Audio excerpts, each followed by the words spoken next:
Hey guys what's up, मैं हूं दिग्विजय। एक बार फिर से आपका स्वागत है आपके अपने यूट्यूब चैनल पे। गाइस, हम लोग ट्रेडिंग क्यों करते हैं? हम क्यों इतना पैसा इन्वेस्ट करते हैं? क्यों इतनी रिस्क इन्वॉल्व करते हैं? ताकि हमें उससे कुछ बेनिफिट हो, ताकि हमें कुछ प्रॉफिट हो एंड वो अपने बैंक अकाउंट में हम विड्रॉल ले लें, है ना। यही रीज़न है हम ट्रेडिंग करते हैं। बट अगर मैं आपको कहूं कि आप जाने अनजाने में कुछ ऐसी गलतियां कर रहे हैं जो आपको पता भी नहीं है एंड उसकी वजह से आपका विड्रॉल डिले हो जाता है या फिर कभी कभी आपको विड्रॉल मिलता भी नहीं है। सो आज मैं आपको नहीं बताऊंगा कि जो विड्रॉल होती है उसकी क्या टर्म्स एंड कंडीशंस रहते हैं जो अलग अलग ब्रोकर्स की होती हैं, बट मैं आपको आज 6 इंपॉर्टेंट पॉइंट्स बताने वाला हूं जो आप जाने अनजाने में कर रहे हैं, जो आपको नहीं करने चाहिए एंड जिसकी वजह से आपका विड्रॉल रुक सकता है। सो गाइस, सारे पॉइंट्स बहुत ही इंपॉर्टेंट है, वीडियो को एंड तक देखना, बिल्कुल भी स्किप मत करना। चलते वीडियो स्टार्ट करते हैं।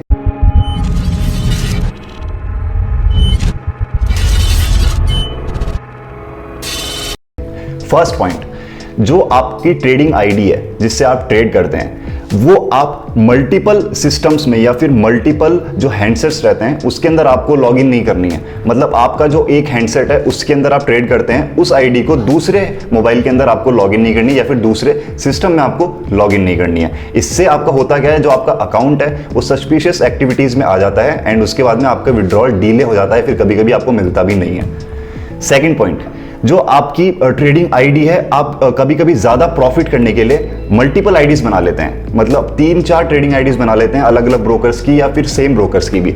लेट्स सपोज आपने ऑलिंट की 4 आईडीज बना रखी हैं एंड सेम आप अपने ऐप में चारों आईडी स्विच करते रहते हैं, तो ये भी आपको नहीं करना है। मतलब मल्टीपल आईडीज एक ही हैंडसेट में आपको लॉगिन नहीं करनी है या फिर स्विच नहीं करनी है। एक हैंडसेट में आपको एक ही आईडी यूज करनी है। अगर आपको मल्टीपल अकाउंट यूज करने हैं तो उसके लिए आपको मल्टीपल हैंडसेट्स यूज करने पड़ेंगे या फिर मल्टीपल सिस्टम्स यूज करने पड़ेंगे। ये भी एक सस्पिशियस एक्टिविटी में काउंट होता है अगर आप ऐसा करते हो तो, जिससे आपका विड्रॉल रुक सकता है। थर्ड पॉइंट, जब भी आप रिक्वेस्ट करते हैं विड्रॉल के लिए तो आप ध्यान रखें कि वो आप वर्किंग डेज में करें। मतलब जो आपका मंडे टू फ्राइडे रहता है उसके अंदर आप विड्रॉल के लिए रिक्वेस्ट प्लेस करें। सैटरडे संडे को अवॉइड करें क्योंकि वो वर्किंग डेज में काउंट नहीं होते हैं, वहां पे आपका डिले हो सकता है। आपको यहाँ पर फिर भी विड्रॉल मिल जाएगा बट हो सकता है आपका डिले हो जाए। वर्किंग डेज में आपको करोगे तो फॉर श्योर आपको टाइम टू टाइम विड्रॉल मिलता रहेगा। ये भी एक इंपॉर्टेंट बात है जो आपको ध्यान में रखनी है। फोर्थ पॉइंट, जो आपका डिपॉजिट मेथड है, आपका सेम मेथड होना चाहिए विड्रॉल के टाइम पे।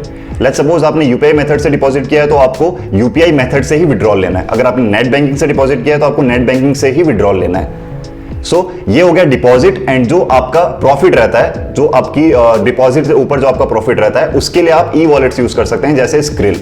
सो ये बात भी आपको ध्यान में रखनी है, जो आपका मेथड है वो आपको सेम होना चाहिए डिपॉजिट एंड विड्रॉल के टाइम पे। फिफ्थ पॉइंट, अगर आप क्रेडिट कार्ड से विड्रॉल लेते हैं तो फिर आपको करना क्या है, आपको क्रेडिट कार्ड की दोनों साइड से पिक लेनी है एंड उसको आपकी जो रिक्वेस्ट विड्रॉल रहती है उस डॉक्यूमेंट को आपको उसके साथ अटैच करना है।